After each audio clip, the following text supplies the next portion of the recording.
My name is Carol Auth of SANS, and I will be moderating today's webcast. Today's featured speakers are Tim Conway, Technical Director for ICS and SCADA programs at SANS, and Jason D. Christopher, Certified Instructor for the SANS Industrial Control Systems curriculum. If during the webcast you have any questions for our presenters, please enter them into the questions window at any time. Please note that this webcast is being recorded, and a copy of the slides and recording of this webcast will be available for viewing later today and can be found on the SANS registration page. And with that, I'd like to hand the webcast over to our presenters. Thank you very much, Carol.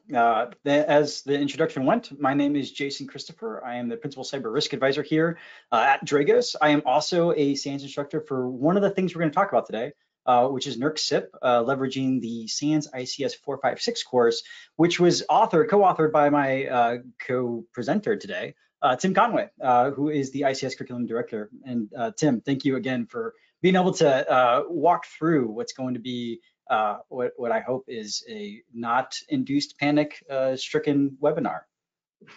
It'll be very exciting. We'll see where we land.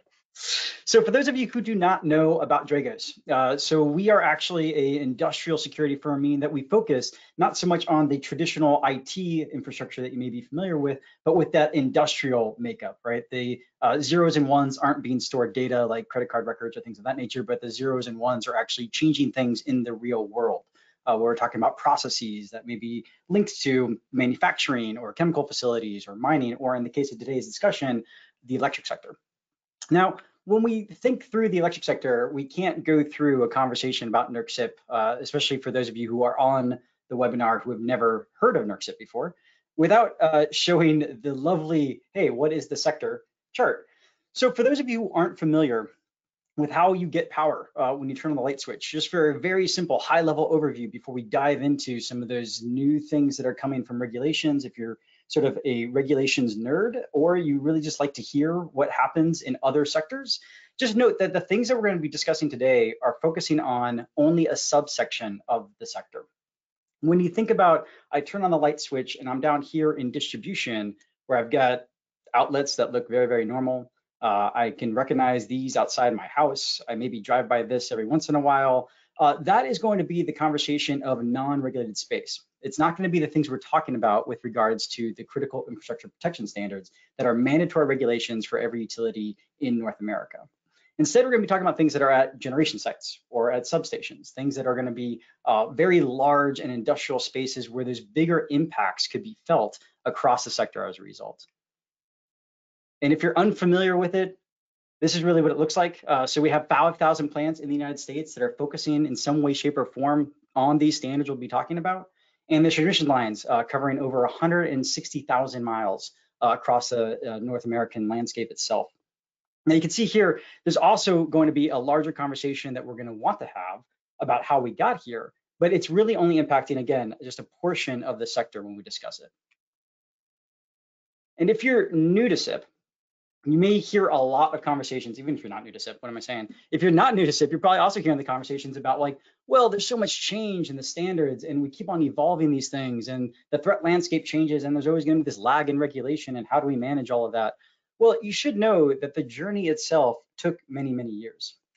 We started off with a standard called Urgent Action 1200, which really focused on control centers. And if you think about sort of the cyber risks at the time, we weren't worried about the same threats that we're worried about today.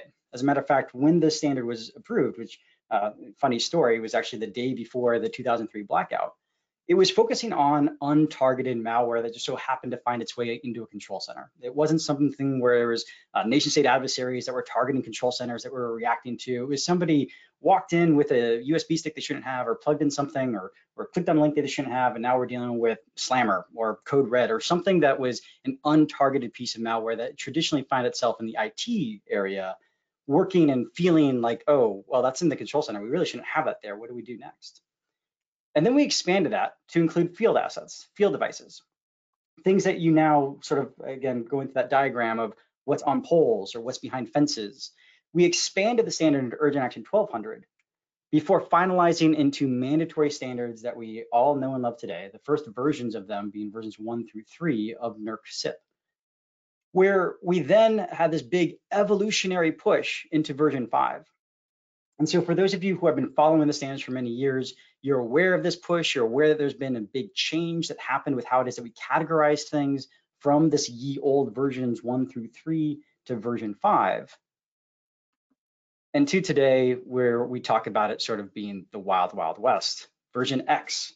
There are many standards now that are at different versioning levels, all of whom have got the same DNA of version 5 and the DNA from the previous requirements we had in version 3, and even dated back to urgent action. We can trace back these requirements for many, many years at this point. And if you really want to have a quiz about this, we can go through all the list of standards, but for today, we're going to focus on a subsection of them, because those are the ones that are really going to impact utilities the most going into 2021, that we think are really sort of not, again, inducing panic, but being able to understand the evolution that is taking place with these requirements. If you are new to CIP, you're going to see all these words on this page and be like, wow, that's a lot. And it is.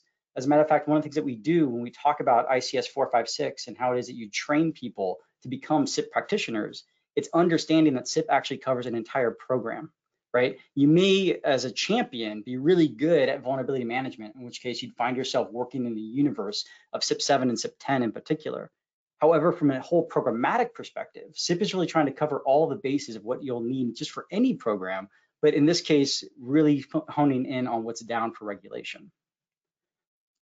With that entire evolution, utilities themselves are going to have a lot of challenges in CIP compliance, and we'll talk through that over the course of this webinar, not just from the perspective of the new changes, but the difficulties we already face.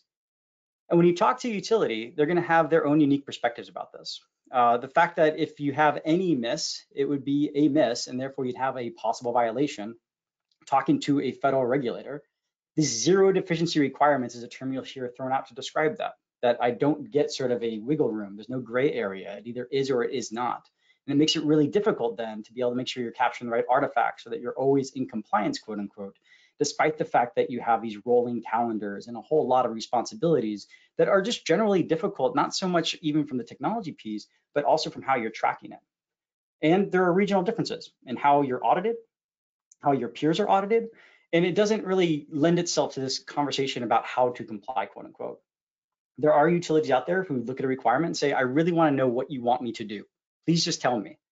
That is a double-edged sword, though, because there are going to be other utilities. When you think of the entire makeup of the landscape here, we're talking about thousands of utilities.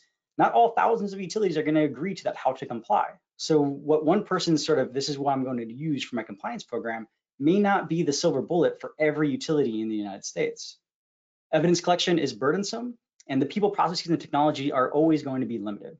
We only have so many experts in this field, and there's only so much we can do with technology that, by its definition, has to be withstanding decades instead of years, right? When we think about the elements that are on the grid, we're not talking about things like my iPhone that I'm going to get a new version of every couple of years.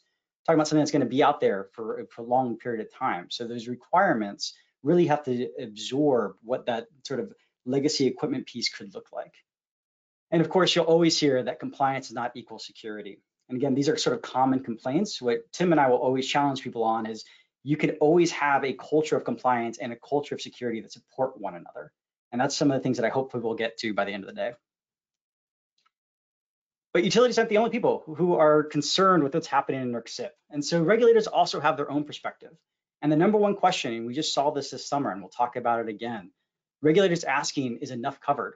Are these standards enough? Is it really what we're trying to do here in a way that makes it so that we can be certain if there were to be some sort of cybersecurity incident that we're able to cover our bases for the most part? The lack of evidence to that burdensome piece that utilities are talking about, from a regulator's perspective, well, the lack of evidence could mean a lack of security. If you cannot prove it to me, how do I know that it actually exists? And this idea that compliance needs to be baked into security, that they don't have to be adversarial, is one of the things you'll constantly hear from regulators when they're thinking about the improvements to NERC CIP processes. However, they also face the same process, people, and technology limitations. They're aware of them, but they themselves have to deal with it too. That limitation in how many people are trained for this type of thing is really front and center for a lot of regulators as well as utilities. So when you look at those like different perspectives, the truth itself is nuanced, right? There's not going to be simply one way to discuss this. The truth is that violations are increasing. SIP since version 5, there have been an uptick in possible violations across industry. Industry is also improving. We see a lot of lessons learned being applied. There are industry exercises that are mature and national level events now. And we're also seeing sort of mixed cultural impacts with, again, thousands of utilities that need to apply something in NERC CIP. Not everyone is going to do it the same way. Not everyone is going to have that nuanced conversation between compliance and security. And so understanding that, it really comes down to how are we moving forward and how are we evolving? But a lot of that comes down to culture, followed with one of the favorite quotes of Tim and myself when we talk about what are possible violations. A lot of them historically have been public, though there's now a thing where we're not going to see new ones being published. This quote actually came from a possible violation in the Reliability First region, that the root causes of these SIP violations were cultural issues that resulted in the URE, the utility, management's lack of awareness, engagement, and accountability for SIP compliance. Linking again where the culture pieces fit as we get there, and knowing that those violations aren't necessarily always technology-based as much as they could be parts of things that are happening in your team or things that are happening with education or training. So what now? Now that we sort of laid down the problem statement of evolving standards that have unique perspectives from utilities, unique perspectives from regulators, what are the things that are changing that have got Tim and I so riled up that we said we need to do a webinar about this and start talking about it in a more open context? Well, here are the 5 topics we want to talk to you about today. We're going to start off with the changes that are coming from incident response. We're also going to link that to the new things that are coming for control center communications. We'll dovetail a little bit into sort of a tandem thing that happens with supply chain and the recent executive orders, so the other things that are happening in the federal government that are outside of SIP, and then land on virtualization, which has got some of the other concerning pieces that we want to highlight for utilities as they get ready into their 2021 plans. You're going to ask yourself, as you see some of these slides, where did this content come from? There's a lot of content that we're going to jam into sort of this 1 hour that we have with you. And this actually comes from the course that Tim and I teach, ICS 456 for NERC CIP Essentials. So over 3 years, we've had hundreds of students go through this course where we demonstrate not just a foundational sort of knowledge for the SIP standards themselves, but also help people get into the GSIP certification, which if you haven't checked out the GIAC GSIP, I highly recommend it. It sort of gives you that level playing field about understanding that somebody, when they say, hey, I am a SIP guru, or I am a SIP ninja warrior with real Kung Fu grip, those are like sort of these catchy phrases we use to talk about ourselves as SIP professionals. But now I can see us having a more mature conversation about saying, well, I'm a GSIP certified professional. And we do that through, again, not just chasing down the requirements, but within the course, we actually have 20 hands-on labs that give you sort of that technical background behind what the requirements are trying to do. And it's now on demand. So if you like this sort of smooth baritone voice that you're hearing now, you can enjoy that for 5 days in a virtual format for the on-demand course that we have. And that's where some of the content is coming from. So as I switch over to Tim to talk about things for incident response, you're going to get some sneak peek at the content that we have with boots on the ground takeaway from utilities, from auditors, from our own experience as asset owners and regulators that we've baked into this course over the past couple of years. It's usually updated when the standards are mandatory and enforceable. However, 2020 really forced us to have a conversation about things before they became enforceable. And so some of the things that you're going to see are things that aren't there yet, right? They're not things that you have to worry about for some of the standards. For others, you absolutely need to, and we'll talk about that. But for the things that are coming down the pike, as it were, you're going to see some sort of preamble material, some new stuff. And so from that, you'll just launch directly into the course. And with that, Tim, I got a smooth transition into actual course material. Why don't we start off with you talking about incident response? That's great. So as Jason indicated, we're going to go through incident response SIP 008, then control center comms SIP 12, and supply chain SIP 13. And then we will talk a little bit about some extended supply chain outside of SIP with the executive order. And depending on time, we'll talk about the ongoing virtualization efforts. Each one of these topics could really be a hour webcast in and of itself, followed by a 2-hour module where we're doing some labs to reinforce that material the way we do in class. And we could kind of broke this up into 5 different webcasts. But in general, the people who are living, eating, breathing kind of SIP every day, they have an area of focus or potentially programmatic across the entire SIP program at their utility. For those that are really, really focused on SIP 8, they are probably very informed and have been tracking kind of implementation and effective dates and the differences. Same thing for SIP 12, same thing for SIP 13, same thing for the virtualization. So what we're going to try to do is go quickly, inch deep, mile wide, kind of across all of these topics, because we've sort of found that the people who are in it every single day, again, a 2-hour webcast on a topic would be good, but there's a tremendous amount of people that are just trying to stay above water with SIP programs, and kind of managing and maintaining a SIP compliance program day to day is hard, but then also knowing all the things that are coming and how it's going to change their programs and what they need to be looking out for in the future is really, really hard. So we're going to do as quick as we can, just some discussions of changes that are coming, try to focus on 2 things you need to know and 1 thing you should watch out for each one of these topics that we zip through. So starting with SIP 8, we'll talk about it as today. These definitions are the same, but the cybersecurity incident, kind of this malicious act or suspicious event, and this is towards kind of other terms like your electronic security perimeter, your physical security perimeter, and a kind of a compromise or a disruption of a BES cyber system. Anything that kind of fits that bill would be a cybersecurity incident. And again, in a lot of ways with NERC CIP, with the really, really difficult work and what the standards drafting teams are working on every day, and those dedicated volunteers that are moving this forward, this is like a 12-step program where kind of going historically back in time, first acknowledging there's a problem and that we needed the 1200s and the 1300s in version 1, 2, 3, 4, 5, and we continue to march up. Before, we never really had a definition of what a cybersecurity incident was. Now, kind of in this version where we have it and we have a defined term, this is a step up in improving, kind of getting everybody to one place on what is a cybersecurity incident. Then moving past that to and hey, if one of those things happens where there's a compromise or there's a disruption of a system, and that compromise or that disruption leads to a reliability event, leads to some tasks that an organization is obligated to perform based on their functional registration, then that would trigger a reportable cybersecurity incident. I'm going to try to do some advancing here, Jason. Yep. So again, just visually, if there's a compromise of the physical security perimeter or the electronic security perimeter, or if there is a disruption of an actual cyber system. So if you pause there for a second and think about it, and you say, well, wait a minute. So if somebody compromised our ESP or our PSP, and they are inside of a facility electronically, logically, or physically, and then they further go on to cause a disruption of the cyber assets that are there, that's certainly a cybersecurity incident, but that's not reportable, and that would be a large question mark. And again, keep in mind that we've been progressing over time. We came from, there was no incident response plans required for critical infrastructure. Then we came to yes, you need a SIP 8 incident response plan, but you got to decide what an incident was and whether you were going to report it or not.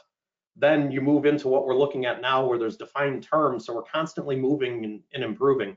But this question mark of if an adversary compromised and disrupted, that's not reportable unless that compromise or disruption caused a reliability event. So if adversary nation was in your environment for months, if they were the ones supporting it, if they were the ones kind of patching it and keeping it up to date, as long as they didn't cause any reliability events, then it wouldn't be reportable. So that's been the question mark of, is that the way we should be operating? And is that giving us the necessary visibility to events that are happening across North America or in various utility infrastructure? So moving towards kind of the SIP 8 version 6 that is coming Jan 1, 2021. So we get to sort of pretend like we have this way of old, but it's only here for another few weeks.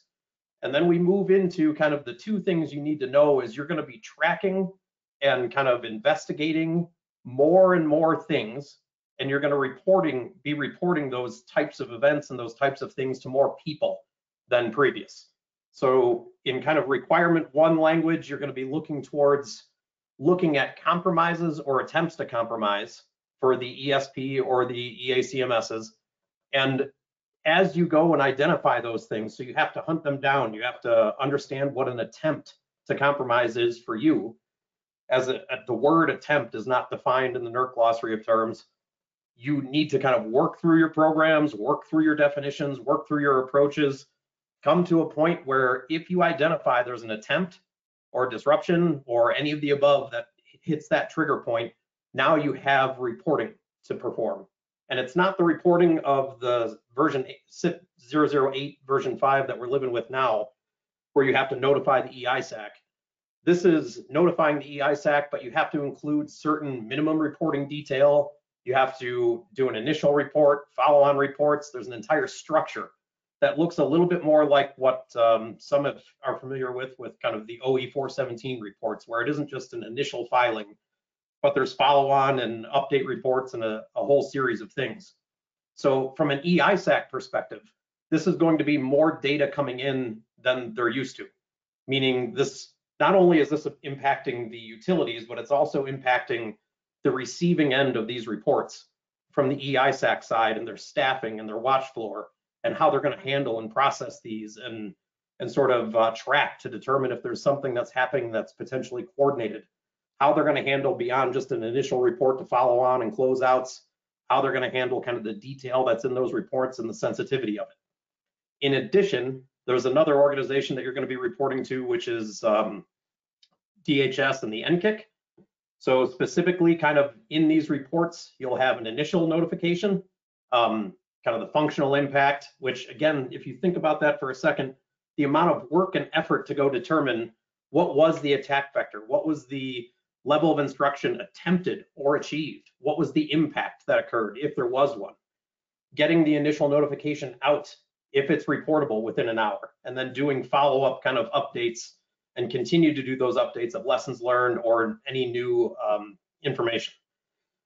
Understanding all of that, the one key word that we highlight here is this word attempts, that understanding you will need to determine what does that look like? What do you define as an attempt?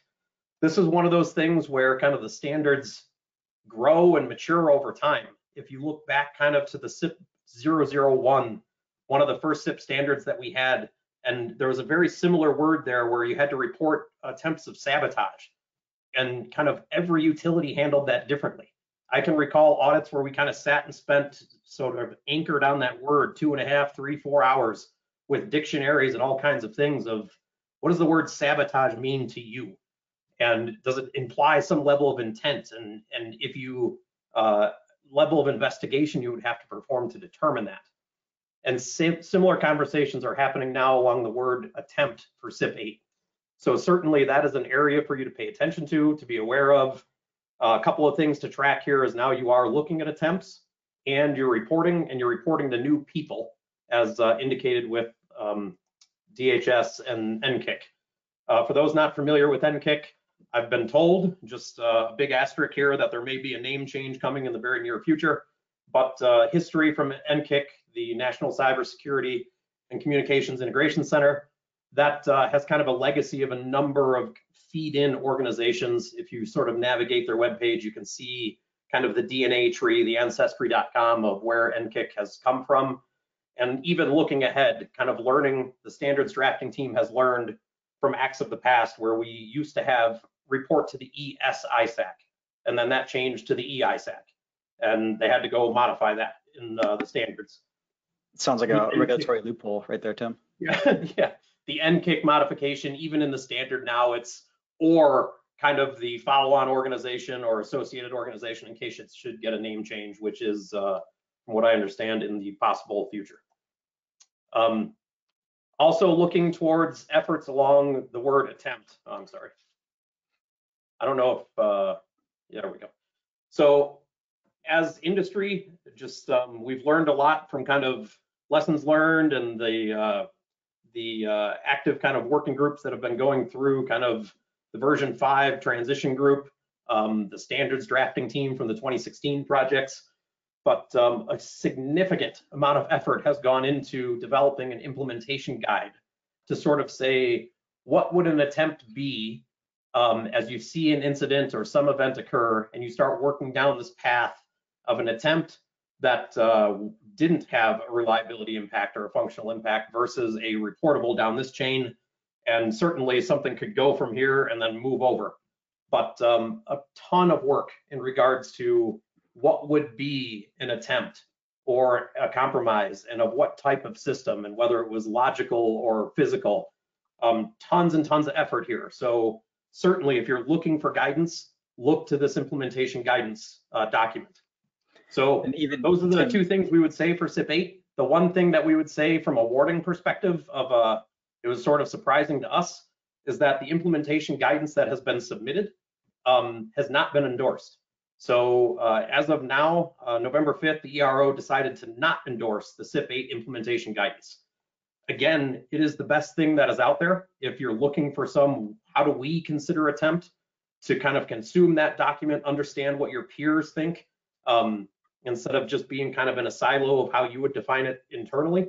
But the shocking element here is that there has been a decline to endorse this. Generally, they commented that the second guide was clearer than the first, so that's good.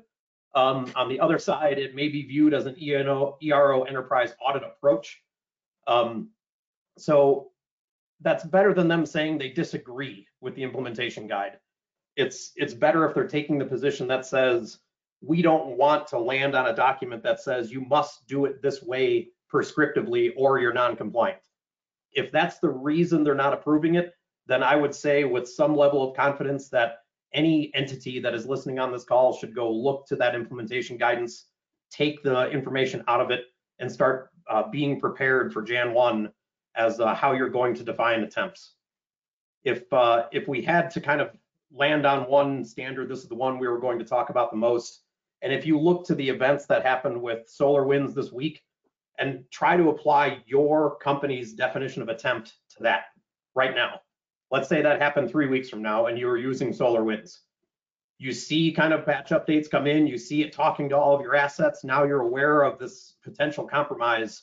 How does that align with your definition of attempt? And would you be firing off reports to the NCCIC and the EISAC if that event happened 3 weeks from now? So go to look to how you define the word attempt, look to this implementation guidance, and make sure your plans are up to date and ready for Jan 1. And then working with utilities sort of over the past year, in particular on tabletops, recognizing that every time we have sort of that decision workflow of when it is we have a reportable cybersecurity incident and sort of everything that we would have highlighted in now ye old, but in version 5, going into version 6, you're now talking way sooner. And to Tim's point, with a lot more detail than ever before. And so it's really interesting if folks are went through their old tabletops in the past 15 months, it may be good to just sort of dust those off and apply that definition as well, and sort of see how would that have changed when you had an inject. At what point would you say, oh no, I now have an attempt, and therefore that has another sort of trigger of reporting requirements. It's an interesting exercise of itself to just be able to do that with any historic exercises you may have already done. All right, we're going to move to the next one, which is CIP 12. We're going to spend a little bit less time on CIP 12, first of all, because it doesn't go into effect until July of 2022. So by then you will have had tons of other CIP problems to worry about. But when this becomes a little bit more urgent, we'll probably spend some more time. There is already an implementation guide out for CIP 12, and that one does have ERO endorsement. So you're in a little bit better place. This honestly has been a standard that has kind of gone out to, I'll say, formalize an approach that most utilities and entities were already taking. So main objective here is to identify real-time assessment data and real-time monitoring data that is occurring between control centers. So that's a capital C control center, meaning it's a NERC-defined term what that control center is. So we're not talking about individual control rooms at a power generation site. We're talking about kind of multi-units talking to a common area, common control center, capital C, multiple substations talking to a common area, control center, capital C. We're also talking about within an organization where you have a primary control center and a secondary, and they're talking to each other and sending kind of that real-time monitoring and real-time assessment data. And we're also talking about your control centers talking to other control centers, meaning other entities, other registered entities. If you're talking to an independent system operator, you're talking to another registered balancing authority. a independent power producer that is feeding through your system into a market. You may have a tremendous amount of ICCP links, potentially inter-control center communication protocol, where you're sending tags and data back and forth between entities. This is what we're looking at, is kind of this real-time assessment, real-time monitoring. And as the standard sat without CIP 12, there was this concern of, well, hey, CIP 5 says you need to have an ESP. And because there's not kind of ERO authority over the telecom providers or under a number of different kind of ISPs, that there was an exemption for communication between discrete ESPs. Meaning, theoretically, if you had Control Center A and Control Center B that both had defined ESPs as you're required, then the communication between them wasn't covered in any way, shape, or form under NERC CIP. There was concern of that. Most entities, regardless of NERC CIP, were doing encryption of that data either at the application level, or they were encrypting point-to-point via VPN or some type of IPsec tunnel. That was the case, but it wasn't mandated. So I think in a lot of ways, CIP 12 has kind of come forward to sort of formalize what most organizations were already doing. And for that reason, entities that are high impact or medium impact control centers, there's not a lot in CIP 12 that was absolutely shocking. This is going to be a tremendous lift. This is going to be tons of capital dollars. We're going to have to hire 10 new people. This was sort of the, yeah, we've been doing that for over 10 years, which is rare that a NERC CIP standard comes out and it gets a general shoulder shrug of, yeah, we've got it. Usually you change a comma or an and or an or in NERC CIP and it's chaos. In this case, it's probably one of the standards that has come through where most have sort of said, yeah, we get it, but could you clarify a couple of things? And the clarify a couple of things is the definition for control center, capital C control center, kind of has the associated data centers. So then a whole bunch of discussion with CIP 12 started occurring like, well, wait a minute, does that include where our control center sits? And now we've got to encrypt data going to the data center, which may be in the same room, but different, or same building, but different PSPs. What does it mean about where we pass through our microwave system that might be in a different building? What does it mean where we receive it at the other end? Kind of all those questions started to come up. And through a number of kind of NERC documents or FERC order, there's been some clarity of some of that confusion, meaning, number one, we're not talking about kind of generating station control rooms, and we're not talking about the links between gen station to gen station to gen station, or substation to substation to substation. We're talking about the links between the control centers where that data is flying across. And then all of the associated data centers that exist, whether it's within the same PSP or in the same building, that's being grouped under the entity control center, which includes those other areas. And kind of this link between the two is what CIP 12 is focused on. So that helped clear up some of the confusion in regards to, if I read the definition of control center, how many different facilities, how many different things do I need to go apply this physical protection or logical protection to comply with CIP 12? And it is this link between control centers. This could be primary and this could be backup, or this could be entity A and this could be entity C. This is the link it's covering. So specifically looking at kind of where that data is shared and the functions across them, these lines in green, again, from kind of the NERC technical document, helping between reliability control center to balancing authority to transmission operator down to generation operator, balancing authority. This is what we're talking about. Going to generation operational control room, to the individual transmission operations field assets or the generation owner field assets. That's not what we're talking about for the CIP 12 requirements. So those are the two things that I think really matter for CIP 12, is just kind of the need to do physical, which you can do up to an encryption point. It's rare that there's a control center to a control center that is close enough where you could do physical protections, but you may be looking at physical protections to an encryption device where you're doing the actual IPsec or you're doing the VPN tunnel, or within your environment, you may be doing some level of application layer encryption from site to site. So kind of where you're going to do it, and then to what types of entities.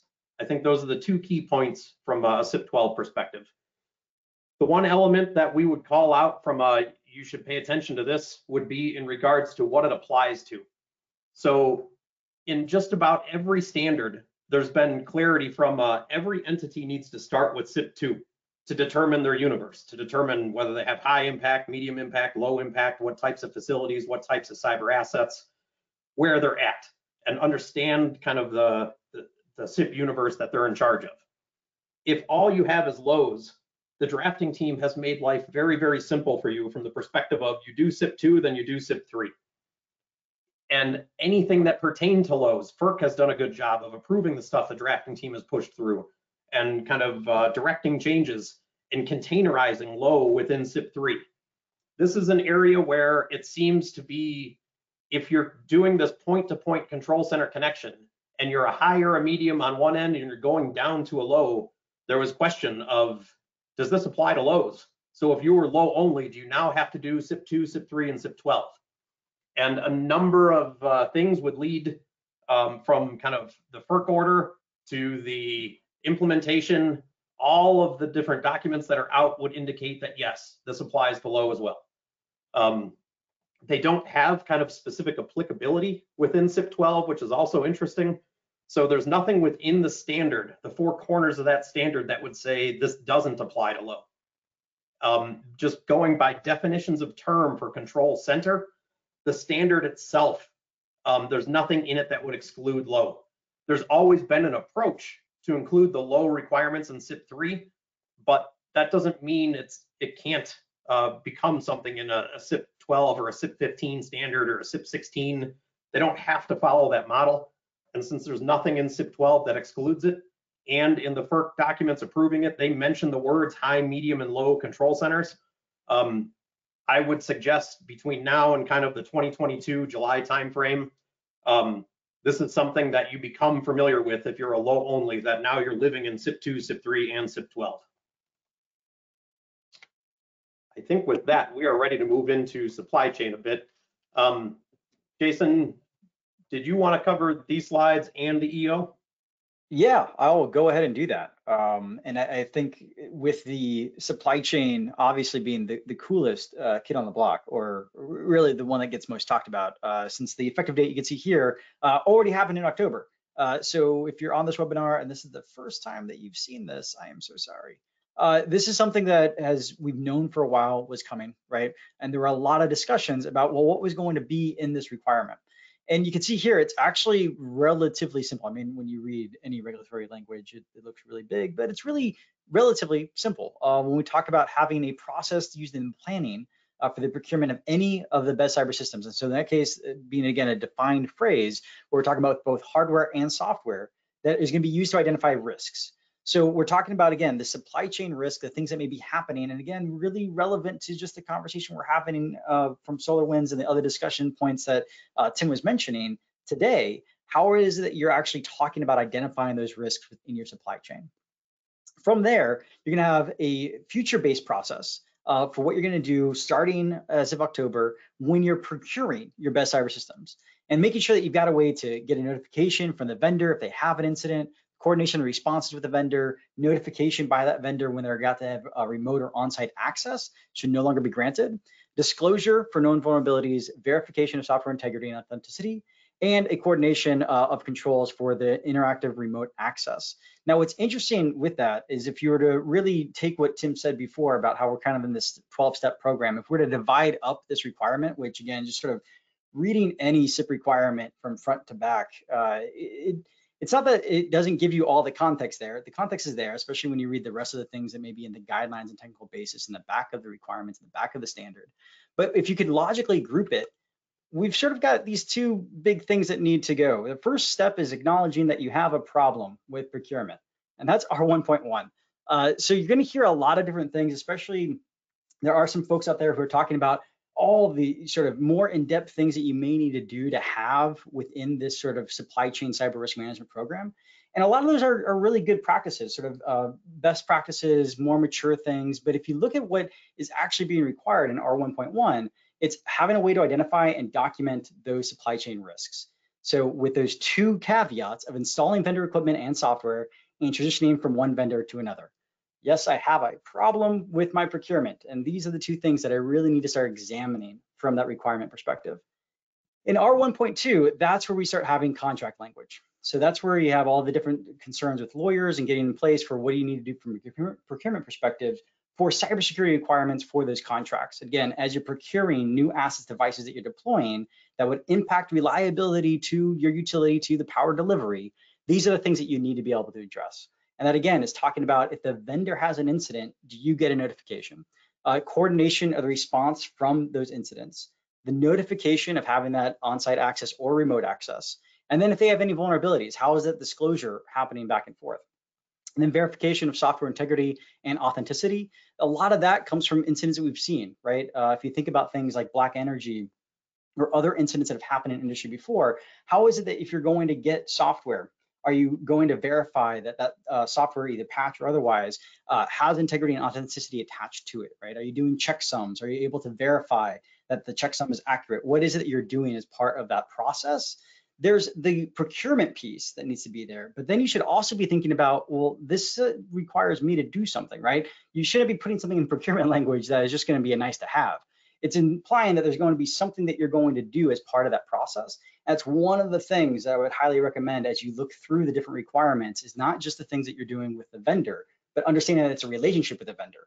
And part of that relationship requires you to have a use and a sort of real world reaction to the things that you're requiring in those procurement documents. And that's also inclusive of this last point here, the coordination of controls for that interactive remote access or system to system remote access. What are you going to do sort of with those other pieces as you go through and have that relationship built out with your vendor? Now, the thing with all CIP standards, and I think that Tim really hit it on the head when we're talking about things that happen in CIP 8, when you read the requirements sort of as is on the page, it's really the what you need to achieve, right? The what are the pieces that I need to require to, not how to do it. One of the things that we talk about a lot when we teach ICS 456 is using ancillary documentation, using things that are best of class elsewhere in industry. So Tim highlighted some of the NERC documents, which is really common for us to be able to go through and say, hey, are you aware of ye old NERC CIPC document? There are a few of those out there that are still referenced by utilities when they look at things that they're trying to apply within their program, because those are built by their peers, right? They are written by utilities who are facing the exact same problems. And so if they want to understand, well, how is it that I create an ESP? There's a lot of great documentation about having a firewall instance, a three-legged firewall, four-legged firewall, what I need to have for my DMZ. And as you sort of leverage things that the industry has already created, you find yourself having a more mature program as a result, as opposed to, well, I just do this because it's what CIP says. And having that additional context is always really helpful. What we found ourselves doing a lot when talking about supply chain, because there are a lot of different conversations out there in industry right now about, well, what do you need to have in this? How do I sort of rank things, and what are the different ranking orders? Instead of reinventing the wheel, one of the things that we would recommend is picking up documentation that is used and useful for you.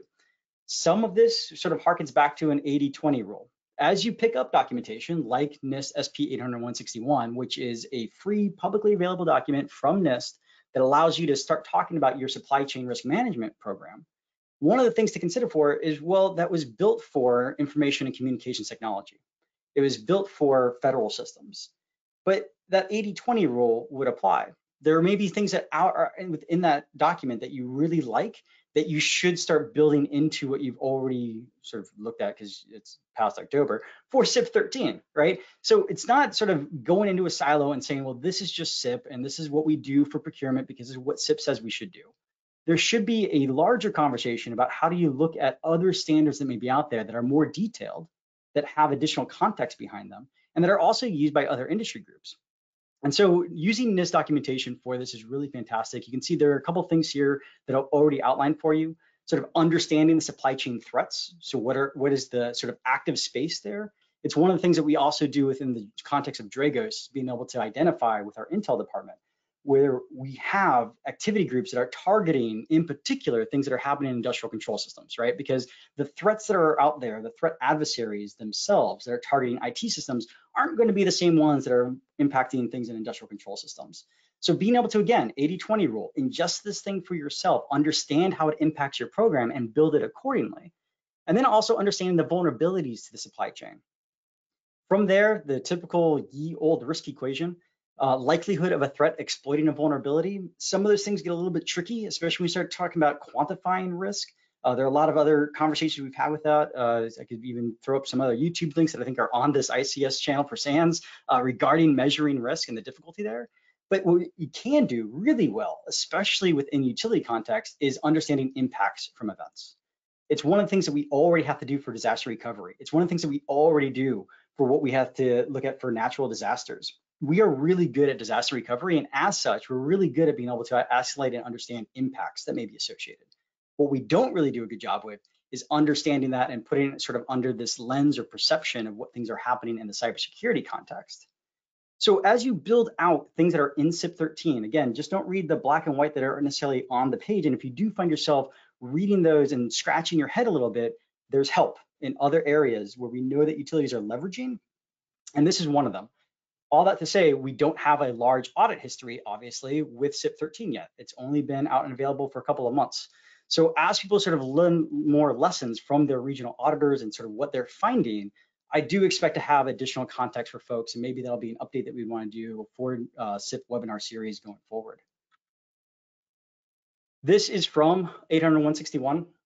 So you can sort of see again, they're identifying three different things from a supply chain perspective, sort of the adversarial threats, and that's definitely where I would leverage things like what we do on dragos.com for our activity groups. Not adversarial, right? So these are things that we actually do really well with in utilities and understanding natural disasters. To then the vulnerabilities, but not vulnerabilities to the way that you normally think of them. We're thinking about vulnerabilities in terms of supply chain, not particularly the vulnerabilities that we know already exist in industrial systems, but what are the things that are within the supply chain? Where do I have sort of those sole service contracts, for example? Where are there things that I am reliant upon one vendor for? And maybe that's part of my vulnerability analysis when I think about things from a supply chain perspective. Then sort of this lens of likelihood is always really tricky and really difficult. And for non-adversarial, we actually can sort of look at occurrence-based, right? The history of things that have happened across the supply chain, and that number may be relatively low. What's interesting when you look at adversarial capabilities, that's where you'd want to get more sort of threat intelligence. There's nothing in NERC CIP, and this has come up quite a bit of times with me and Tim whenever we talk to utilities, there's nothing in there that says that you need to have sort of this threat intelligence perspective. However, there are several spots where having that additional perspective of intelligence will help you out.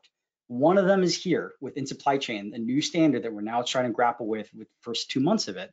But other parts of what we'd already do for our personnel and training programs, or how it is we identify what information of ours is out there in CIP 11, all of those other pieces can really be well informed by having another robust part of your organization that is looking at intelligence. To getting that impact piece, that last final understanding of what is risk, that's where we start looking at, well, what is the modification of sort of industrial data, right? So not sort of I'm losing my billing data. I don't really, I mean, I do care about that. That's a bad day, but it's not as bad of a day as having a modification that will happen to our industrial processes. Also understanding sort of what the loss of availability looks like from our system perspective. Again, we're really good at that from utilities. And so being able to take that DNA where we're already really good at something and applying it to a new requirement or a new standard is only going to strengthen the way that you can approach this problem. It also really helps out what we found with executive management, being able to say, well, we've actually leveraged our engineers or our discussions that we've had with business impact analyses or disaster recovery plans to bring it into a better understanding of supply chain risk.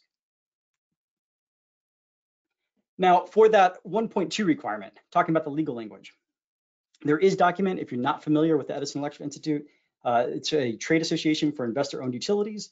However, they have public documentation here for model procurement language, addressing cybersecurity supply chain risk, mapped specifically to the things that are inside the CIP standards.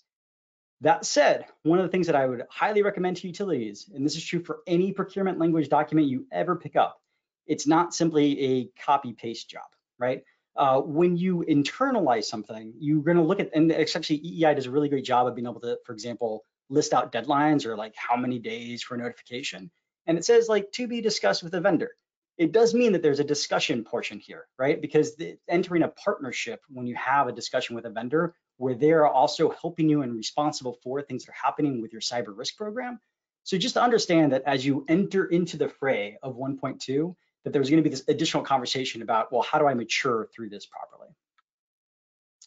With those heavy pieces out of the way, the next big piece is really just understanding that you are then implementing the program, right? So we went through and documented the really difficult pieces. And I think the two things that we wanted to cover there are already in those previous slides. Don't reinvent the wheel, take other things where you can and tailor it and internalize it. And then from here, being able to actually implement the program. Hey, Jason, I'm just going to mention shotgun in our last 10 minutes before we jump into the executive order and virtualization. On CIP 13, kind of keep in mind that requirement 1 that Jason covered is kind of has 2 elements. One is just understanding what supply chain risk is. So acknowledge this is standard drafting team taking its first step into supply chain standard.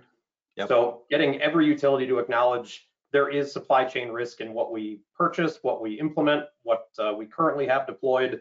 So there's that first part where you look to other areas like NIST that have done it, but it's more programmatic and it's future looking to get contract language and get things fixed. But in parallel, they also made changes to CIP 10, where they added a 1.6 where you're verifying authenticity of current software downloads from your patch sources. You're verifying the kind of authenticating where that's coming from, so an identified patch source and the authenticity of that. In addition, kind of that active connection to supply chain. So again, kind of bouncing back to the SolarWinds. They also at the same time added elements to CIP 5 where you're looking and you need to detect active vendor sessions and the ability to disable those, but not just interactive remote access, but as well active kind of system to system connections. So just understanding those items, that CIP 13 first step in this direction, programmatic, getting contract language, getting things in place, acknowledging there's a problem, but the operational and active element, drafting team also embedded into CIP 10 and CIP 5 changes this year. Yeah, that's a really good point. So that embedded DNA-ness that's happening within the standards, particularly when folks were for the first time looking at supply chain risk, and to understand again that it's not just a procurement level document. The entire intent is to have a program and that you are again internalizing some of that. And so to Tim's point, really good to be able to see that for sort of feedback loop that's happening in the other parts of the requirements and other standards, that you're leveraging the information that you've built into 1.1 and 1.2. So 7 minutes, 7 slides, shotgun for the last piece of our webinar here. The other thing that sort of we wanted to lean into a little bit was the conversation that's happening outside of the CIP standards. In particular, supply chain was sort of this dovetail that we started having a conversation around because it got picked up by an executive order coming from the White House. And in this executive order, it was talking about supply chain in particular and what sort of things are going to happen as a result of identifying vendors that you may not need to have in your systems or want in your systems based off the supply chain risk. And so this order leaned it out, and then sort of it went to DOE to provide a request for information. Now, I put down required with a question mark because as we go into an administration change from one administration to the next, it's not that you sort of inherit the executive orders from the previous administration. So what sort of progress will happen is sort of ... TBD. However, there have been now sort of conversations that have taken place at FERC as a result of this. So FERC has taken over, not just taken over, but has actually performed actions on top of what was in the executive order, even though it wasn't mandated from the White House to be able to also examine supply chain risk. If you're not plugged into either of those efforts, I highly recommend it just to even be able to read the comments. For those of you who need some light bedtime reading over the holidays, to read the comments of sort of what's been happening from industry perspective with supply chain. There are also 2 other orders that are at FERC right now that you should also be aware of. One is a rate incentives sort of case study that's looking at, well, what are the things that industry may need for incentivizing cybersecurity investment, and sort of what are the sort of returns on equity or other financial motivations. So having your CISO and your CFO talking together in one sort of rulemaking is also applying right now at FERC, as well as open questions for what other improvements should happen with NERC CIP. Tim and I spent a lot of time on these. I think total collectively, we have well over 100 pages of comments on the record that we also wrote with a colleague of ours, Patrick Miller, where we went through each one of those to be able to give our perspectives. And we did that sort of as private citizens, as folks that have been following and being a part of industry for now several decades, making sure that when we see something like that happen, to be a part of the conversation. And That's the only thing I really want to highlight in this slide, is be a part of that conversation too, if this is the first time that you're hearing about those. Because if you're not a part of the conversation, when we have requirements come down the road later, you don't want to say, I didn't know that was happening, or why did that happen, or I don't agree with that. If you're not a part of the conversation, SIP will happen to you, whether you like it or not. Which gets us to the last piece, and I'd like to hand this over to Tim to bring us home with virtualization. Sure thing. All right, so 4 minutes, virtualization. Anybody who's working on the virtualization team, you're gonna say that is absolutely impossible to cover in 4 minutes. But the way we're gonna take an approach here, so in ICS 456 in our course, we try, because the amount of effort and changes and things that happen throughout a standards development, we generally introduce kind of standards after they've been through ballot and they've been they're walking towards their effective dates. So the modifications from the virtualization effort are currently not in our courseware. We talk about how virtualization and virtualized environments are being audited today for the benefit of students, but generally we point them to get involved in the virtualization effort if it's important to you, because this is a significant kind of change. And over time, there's been kind of, starting kind of 5 years ago when this really came up from the needs perspective of, we need to address some things that were not contemplated when the version 5 standards were made. Those might include managed services or virtualized environments, or kind of logical electronic security zones, and how to properly implement VLANs and leverage them within a CIP compliance program. Lots of things that were not contemplated, not clear guidance in the standards. So about 5 years ago, that conversation started. Of course, all of those technologies and innovations have continued to march forward over these 5 years, and the need for this has just continued to accelerate. But also at the same time, companies really started to understand and build programs around the version 5 approach, and making any change to a definition or a glossary of terms or to a standard or to a requirement can have big kind of chaos theory outcomes of how many things get touched and how many things get modified. So this has gone through that life, and the amount of work, effort, and energy that has gone forth from the volunteers in this virtualization drafting team is very significant, comparable to the paradigm shift of going to version 5 in the amount of work and effort and time and contributions that have been made. So again, kind of, there was this unofficial comment period in 17. There was all of these definitions that were being looked at, modified, retired, new. There was a number of standards that were being looked at. You may recall kind of this unofficial comment form. So if this is kind of in your mind in regards to the virtualization effort, you definitely need to sort of plug back in to kind of look going forward another couple of years into September of 2019 and looking at specifically the CIP 005. And at the time, what we were looking at was a version 7 standard mod. Tons of definitions modified as a approach. A equally amount of new definitions coming in just for CIP 005 for this single standard as being added, and then some existing definitions looking to be retired. Again, this was back in 2019. So again, if this is kind of your view of the virtualization effort, again, kind of looking to that team and what they've done, kind of this case for change document, many of you may have read, like, why do we need to even discuss this and look at this major effort to shift and move? And what does it mean if we don't, based on how will audits look with new innovative technology that the standards haven't accommodated for? What are different approaches to doing this, meaning making modifications just within standards and not archiving or deleting or modifying existing definitions, but creating new requirements with the new terms, or potentially creating a whole new standard, a CIP 15 that dealt with virtualization and that was it. So if you were a company that was virtualizing, here's the standard you would go through during audit if there were certain systems where you were leveraging that technology. All of those different approaches have been looked at by these teams. Again, kind of this case for change, driving some of that. This CIP virtualization March workshop, absolutely highly recommend, if this is of interest to you, to go out and kind of look through or review the recordings and read some of this kind of what's in it for me document. All of this kind of still positioning towards active efforts in CIP 005 to continue standards development. That is kind of the core where function or where activity is focused on right now in regards to the virtualization efforts. Again, kind of this September 30th, this site that you can go to, looking at the related files and kind of going through the recordings, looking at the material.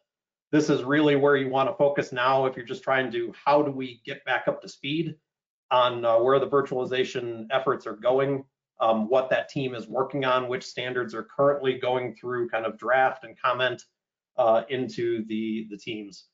For everybody who's involved in this virtualization group has put forth enormous amounts of work in regards to, this is a model that it would look like for a VLAN environment. This is what it would look like for a virtual. This is what it would look like for a traditional electronic security point with a single perimeter. This is what it would look like with a super ESP covering multiple sites.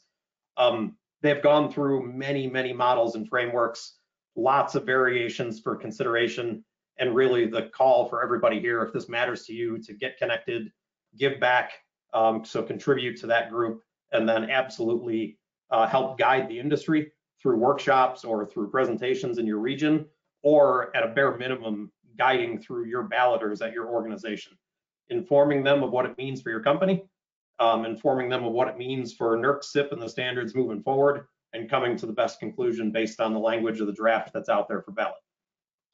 I think we did it, Jason. We are right on time. That is our last slide. And with that, really, I think towards the title of the document, this is a continuous implementation project, right? We are constantly evolving. And what we're really hoping within the context of this presentation was to be able to make sure that for everyone who is, if you've not been plugged into the process, well, guess what? You now are, I mean, I wouldn't say entirely caught up, but you are got the next steps of where you may want to plug into. It's one of the things that we really like to be able to do within the SANS ICS community and within Dragos is make sure that your organization, where you can, stays plugged in, stays up to date, especially on things that are constantly evolving like NERC CIP regulations, where you're going to be impacting things that may also impact not just the security, but also the safety and reliability of your industrial systems.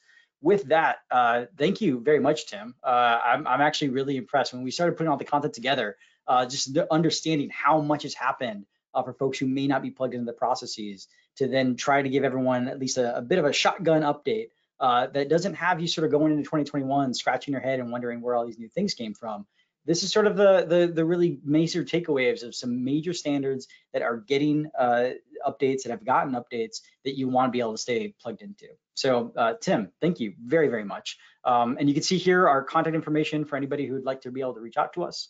And also, I think that last shout out to be able to, if you are able to, call for papers currently happening with the SANS ICS Summit happening in March. So please, if you've not submitted a paper, or if you're on the fence of submitting a paper, please do. Not only from the perspective of maybe it's be your first time, but we would really like to be able to see first time presenters and also coach folks if you need it. So just let us know. Thanks, Jason. Carol, it's all yours. All right, thank you so much, Tim and Jason, for your great presentation, and to Dragos, who partnered with SANS for this webcast, which helps bring this content to the SANS community. To our audience, we greatly appreciate you listening in.